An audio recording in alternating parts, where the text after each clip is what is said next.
సంవత్సరాల తరబడి government job కోసం వేచి చూస్తున్నారా? కేవలం 8 నెలల్లో మీ కల నెరవేర్చుకోండి. వెంటనే కింది నంబర్స్‌కి కాల్ చేయండి. హలో నమస్తే welcome to Suman TV. Operation Sindoor దీని గురించే అందరం కూడా మాట్లాడుకుంటూ ఉన్నాం. బట్ దీని వెనకాల మన ఇండియన్ ఆర్మీ ఎలా వాళ్ళు ప్రిపరేషన్స్ ఎలా చేశారు అంటే 14 days టైం తీసుకోవడానికి వెనకాల ఉన్న కారణాలు ఏంటి, అండ్ ఈ 14 daysలో వాళ్ళు గ్యాదర్ చేసిన ఇన్ఫర్మేషన్ ఏంటి, వాళ్ళు ఎలా ప్రిపేర్ అయ్యారు ఈ అటాక్ కోసం అనే దాని గురించి ఈ రోజు మనతో పాటు ఈ విషయంపైనే మాట్లాడడానికి మన స్టూడియోలో ఉన్నారు. మన ఇండియన్ ఆర్మీకి ఒక 10 years పాటు సర్వీస్ చేసిన X Indian army soldier Madhu గారు. నమస్కారం అండి. నమస్కారం మేడం. ఇప్పుడు మనం 9 టెర్రరిస్ట్ ప్లేసెస్లో అటాక్ చేసాం. అవును. సో ఇలా అటాక్ చేయాలి అంటే మెయిన్గా as an like army soldiers కానీ లేదంటే ఇండియన్ ఆర్మీ కానీ ఏ విషయాలు ప్రిపేర్ అయ్యి ఉండొచ్చు అంటారు, లేదంటే ఏ విషయాలు ప్రిపేర్ అయ్యి ఉండాలి యాక్చువల్లీ? అది వారైనా ఒక చిన్న ఆపరేషన్ అయినా ఒక్క శత్రువుని చంపాలైనా 100 మంది శత్రువుల్ని చంపి వాళ్ళ బంకర్లు ధ్వంసం చేసి వాళ్ళ స్థావరాలు ధ్వంసం చేయాలన్నా మనకు ఒక పక్కా ఇన్ఫర్మేషన్ ఉండాలి. Correct. That is called intelligence. Exactly. So అది ఎంత పక్కాగా ఉండాలి అంటే మనం చేయబోయే అటాక్ సామాన్య ప్రజలకు ఇబ్బంది కాకుండా అక్కడ ఉన్నటువంటి ఏ రకమైన ఇష్యూ అంటే ఏ రకమైన లా అండ్ ఆర్డర్ డిస్ప్యూట్ కాకుండా అంతర్జాతీయ న్యాయస్థానంలో మన మీద అభియోగాలు మోపకుండా కేవలం టెర్రరిస్టులు మాత్రమే టార్గెట్ చేసే విధంగా మనకు వారిపై దాడి చేయవలసి ఉంటుంది. ఓకే, అంటే అందుకే ఈ 14 days టైం తీసుకున్నారంటారా? ఎగ్జాక్ట్లీ అనుకోవచ్చు. అంటే మనకు ఇప్పుడు పాక్ ఆక్రమిత కాశ్మీర్ ఏదైతే ఉంటుందో, పాక్ అడ్మినిస్ట్రేటివ్ కాశ్మీర్ ఏదైతే ఉంటుందో, అక్కడ మనకు టెర్రరిస్ట్ స్థావరాలు ఉన్నాయి. అక్కడి నుంచి వాళ్ళు ట్రైనింగ్ పొంది మన మీద వాళ్ళు ఎప్పుడు అటాక్ చేస్తున్నారనేది ఒక మన రా ద్వారా తెలిసినటువంటి ఇన్ఫర్మేషన్. ఓకే, మరి మన దగ్గర పక్కా ఇన్ఫర్మేషన్ ఉందా? ఉంటే దాని రిఫరెన్స్ ఏంటి? వాళ్ళు ఏ రేంజ్లో ఉన్నారు? జనజీవన స్రవంతికి దగ్గరున్నారా, దూరం ఉన్నారా? వాళ్ళ సోర్స్ ఏంటి? సో శత్రు యొక్క స్థలమే కాదు, శత్రువుకి వచ్చేటువంటి సోర్స్ ఏంటి, వాడెలా బ్రతుకుతున్నాడు, వాడికి ఆయుధాలు ఎవరు సరఫరా చేస్తున్నారు, ట్రైనింగ్ ఎవరు ఇస్తున్నారు, మరి ఆ ట్రైనింగ్ ఇచ్చిన తర్వాత వాళ్ళు ఇన్ఫిల్ట్రేటెడ్ ఎలా అవుతున్నారు, అంటే మన దాంట్లోకి మన భూభాగంలోకి ఎలా చొరబడుతున్నారు, ఇదంతా కూడా ఒక ఇంటెలిజెన్స్ వ్యవస్థకు సంబంధించిన అంశం. ఓకే, మరి ఈ ఇంటెలిజెన్స్ ఎవరు పనిచేస్తారు అంటే మనకు రా ఉంటుంది, research analysis wing, that is the most powerful intelligence bureaucracy in India.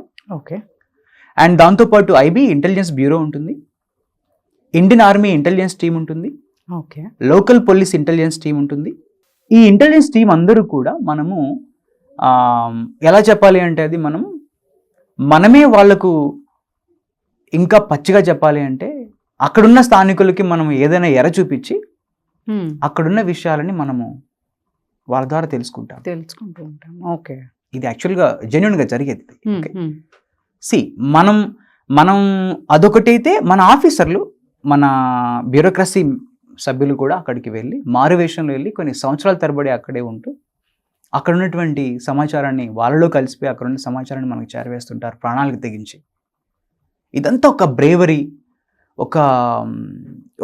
ఒక different subject for the common people. Exactly. So అంటే నార్మల్గా మూవీస్లో చూస్తాం ఇలాంటివన్నీ.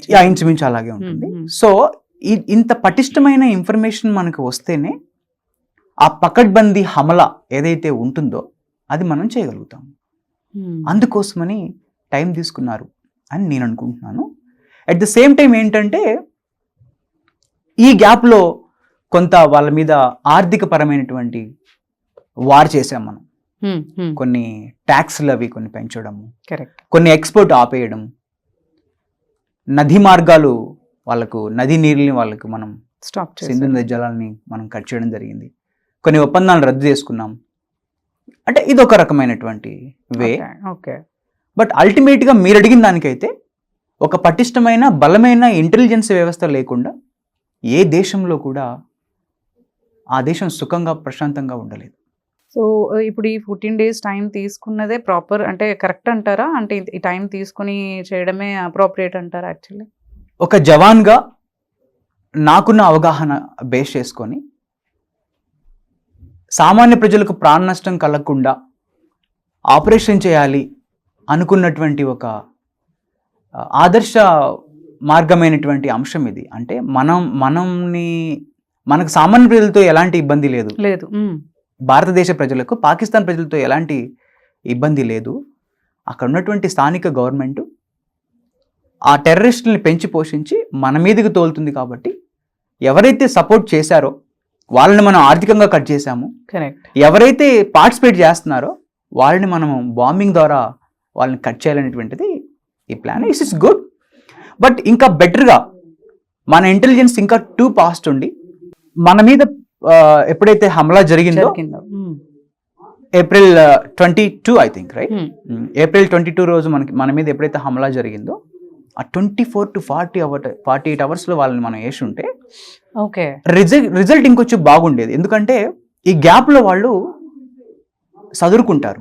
ప్లాన్ ఏ ప్లాన్ బి ఉంటుందండి ఎప్పుడు కూడా ఎస్కేపర్కి. మనల్ని కొట్టిన వాళ్ళు మన యొక్క రిటాలియేషన్ని వాళ్ళు పసిగడతారు. So plan A plan below ఉంటారు. వాళ్ళు చదువుకోకముందే మనం వాళ్ళ మీద వేసి ఉంటే వాళ్ళు ఎవాక్యుయేట్ చేయకముందే if we have done that కొంచెం రిజల్ట్ బాగా ఉండేది అనేది నా అభిప్రాయం అండి. ఓకే. సో ఇప్పుడు ఈ హెడ్ క్వార్టర్స్లో మనం అటాక్ చేసినప్పుడు మెయిన్ టెర్రరిస్ట్ని అటాకర్స్ని ఏమన్నా మనము డెమోలిష్ చేసామని అంటారా? అసలు యాక్చువల్లీ ఇప్పటి వరకు అయితే ప్రాపర్ ఇన్ఫర్మేషన్ అయితే రియల్గా లేదు. జెన్యున్గా చెప్పాలి అంటే అన్ని కూడా ఎవరికి నచ్చినట్టు వాళ్ళు చెప్తున్నారు. ఏదో వాళ్ళ బంధువులు పేరేంటి మసూద్ అజార్ వాళ్ళ బంధువులు చనిపోయారని, కొన్ని ఛానల్ అయితే మసూద్ చనిపోయాడని చెప్పేసి చెప్తున్నారు. సరే, అది ఏది ఏమైనప్పటికీ మన ఇంటెలిజెన్స్ టీము మన ఆర్మీ మన వ్యవస్థ దాన్ని త్వరగానే మందు పెడుతుంది. బట్ దానికంటే బిఫోరు ద మెయిన్ లీడర్స్ ఎవరైతే ఉన్నారో వాళ్ళు అంత ఈజీ కాదండి. ఎందుకు? వాళ్ళు ఫస్ట్ ఆఫ్ ఆల్ ఆపరేషన్లో పార్టిసిపేట్ చేయరు, బంకర్లో దాక్కోరు. ఓకేనా? వాళ్ళు బంకర్లో దాక్కోరు. వాళ్ళు పెద్ద పెద్ద నగరాల్లో ఉంటారు. వాళ్ళంతా కూడా పెద్ద పెద్ద నగరాల్లో మారువేషంలో తిరుగుతారు. ఓకే. సో వాళ్ళని మనం పట్టుకోవాలి అంటే we need more analysis and more intelligence than we had and we have now. Okay. So వాళ్ళు ఆపరేషన్ అప్పుడే ముందుకొచ్చి వాళ్ళ ఎవరైతే వాళ్ళ సబార్డినేట్స్ ఉంటారో వాళ్ళకు వీళ్ళు ఆదేశాలు ఇవ్వడం జరుగుతుంది. అంటే ఇప్పుడు మీరు అన్నారు ముందే మనకి ఇవి ఆల్రెడీ అందరూ ఎవాక్యుయేట్ అయిపోయి ఉంటారు అని అంటున్నారు. అంటే ముందే వాళ్ళకి ఇన్ఫర్మేషన్ వెళ్ళిపోతుందా అండి ఇలాంటి ఏమైనా అటాక్స్ జరుగుతాయని చెప్పి తెలిసినప్పుడు వాళ్ళకి? ఇది ఎలా ఉంటుంది అంటే దెబ్బ తగిలిన పాము టైప్ అనమాట. ఇది ఒకసారి పాముకు దెబ్బ తగిలితే మళ్ళీ ఆ రూట్లో అది వెళ్ళదు. సో మనము వాళ్ళ మీద సర్జికల్ స్ట్రైక్ చేసాము. కరెక్ట్. వాళ్ళకి అది మంచి అనుభవం ఉంది. వాళ్ళకి మంచి అదొక లెసన్ లాంటిది వాళ్ళకి. Correct. So Indian intelligence team ఎంత పటిష్టమో, మనం ఎంత లూజో ఎంత టైటో కూడా వాళ్ళకి తెలుసు. ఎందుకంటే మన మనుషులు అక్కడ పనిచేసినట్టు వాళ్ళ మనుషులు మన దగ్గర కూడా పనిచేస్తారు. ఓకే, మనలోనే ఉంటారు. I'm telling truth. అది ఇందాక అన్నారు కదా, మన హైదరాబాద్ లో కూడా ఉంటారు. ఐఎస్ఐ తీవ్రవాదులు ఎవరైతే ఉన్నారో అదేంటంటే స్లీపర్ సెల్స్ లాగా ఉంటారు. సానుభూతి పరులు ఉంటారు, సపోర్ట్ ఇచ్చే వాళ్ళు ఉంటారు. పుల్వామా అటాక్ ఉత్తగానే జరగలేదు కదండి. అక్కడ ఉన్న స్థానికులు సాయం చేయకుండానే అది జరిగిందా? How did they get the weapons? How did they cross the borders? How did they got the motivation? వాళ్ళకి ఆ మోటివేషన్ ఎలా వచ్చింది? అంటే ఎక్కడో ఉన్న అజార్ మసూద్ వీళ్ళని వీడియో కాల్ ద్వారా ఆపరేట్ చేసి పంపిస్తే అయిపోయిందా? వీళ్ళ మార్గం సుగమం అవడం కోసం ఎంతమంది వీళ్ళకి సాయం చేసి ఉంటారు. వాళ్ళు పసి కట్టారు. వాళ్ళ బంకర్లని వాళ్ళ స్థావరాలని ఎవాక్యుయేట్ చేసి కూడా వెళ్ళిపోవడం జరిగింది కొంతవరకు. అది ఎంత మేరకు అనేది మనం క్లారిటీగా చెప్పాలి. కూడా వాళ్ళ మనుషులు ఉంటారు కాబట్టి ఆల్రెడీ ఇన్ఫర్మేషన్ వెళ్ళిపోయింది అంటారు. ఎగ్జాక్ట్లీ ఇండియా విల్ అటాక్ అనేది they sensed it. Okay. And ఈ టైంలోనే చేస్తారని కూడా తెలిసిపోయి ఉంటుంది. మోస్ట్ ప్రాబబ్లీ మనం ఇలా అని చెప్పడానికి లేదు, ఈ టైంకి అని చెప్పడం ఖచ్చితంగా మనం చెప్పలేకపోవచ్చు. బట్ అటాక్ చేస్తారని తెలిసిన వాళ్ళు అక్కడ ఎందుకు కూర్చుంటారండి? కరెక్ట్. వాళ్ళ స్థావరాలని మనం చెదరగొట్టామే కానీ అసలైన లీడర్లని, అసలైన వాళ్ళ వ్యవస్థని మనం మేబీ వాళ్ళ బంకర్లని, వాళ్ళ మందుగుండు సామాగ్రిని,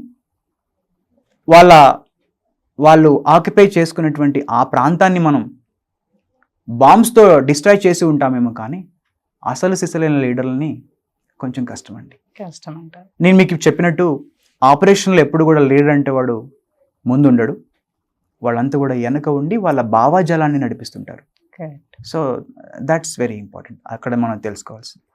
coming to the second point, మీరు అడిగారు కదా వై పుల్వామా అని. జమ్మూ కాశ్మీర్లో ఒక 6 జిల్లాలు ఉంటాయండి. ముఖ్యంగా the most extremist like affected, terrorist affected areas like Baramulla, Kupwara, Anantnag, Dras సెక్టార్లో ఉన్నటువంటి పూంచ్ ఏరియా, అదంతా కూడా ఆ బెల్ట్ అంతా కూడా పాకిస్తాన్ని, ఆఫ్ఘనిస్తాన్ని ఆనుకొని ఉన్న బెల్ట్. మళ్ళీ లే లదాఖ్ కాదు, ఎందుకంటే లే లదాఖ్ కంప్లీట్ కూడా అది హై ఆల్టిట్యూడ్ ఏరియా. ఓకే.